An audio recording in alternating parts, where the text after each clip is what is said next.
Welcome back. The Nigerian stock market closed today in the red, closing at 1.49 decline compared to yesterday's 0.28% rise. Now, the market capitalization from the start of this week has fallen by 155 billion naira because the capitalization began trading this week at 12.718 trillion naira, but today it is at 12.563 trillion naira. Let's now take a look at today's gainers. Now, at today's gainers table, we can see international brewers making its first entrance on this table. And it closed today at 33 naira, appreciating by 3.13%, and it closed yesterday at 32 naira. And if you must know, international breweries just yesterday opened a new brewery in Shagamu worth $250 million. Now, C&I Leasing is making the top gainers chart for the second consecutive day, closing today at 2.99, appreciating by 9.93. It was on this chart yesterday. Now, let's look at today's losers. We have Seplat Dangote Cement making its first entrance on the losers table.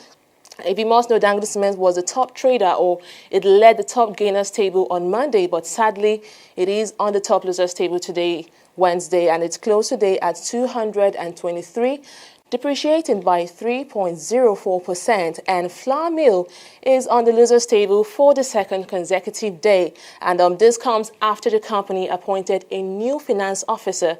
So I think it's quite sad that on his first day on the job, they are closing on the losers table. Pretty sad. But let's look at the top traders table.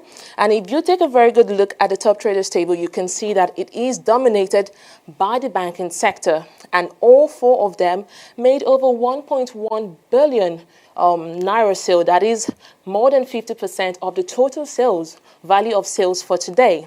And now taking a closer look, you can see UBA is once again on the top traders chart, and it made this chart yesterday, leading the chart yesterday, and it's still maintaining that position today. And it is followed by Stanbic making the top traders chart for the fourth straight day. Now, this is despite the CBN sanction, and I wonder why investors are still staking their money on Stanbic. But let's look at the summary for the market today. We can see that 200.278 million shares were traded today, and that's like 40 million decline compared to yesterday's shares traded, and the value is 3.162 billion, and yesterday it was at the 3-point-something billion threshold, and the deals is 3,224, and yesterday it was at 3,400.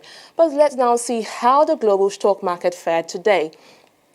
It wasn't all bad because most people would say, oh, the Nigerian stock market is in the red, but hey, the global stock market is all in the red. Now, the FTSE declined by 1%, Dow Jones by 0.098%, and Nikkei is down by 0.51%. And if you must know, Dow Jones and Nikkei, that is the US and Asian stock, has been in the red for 4 straight days.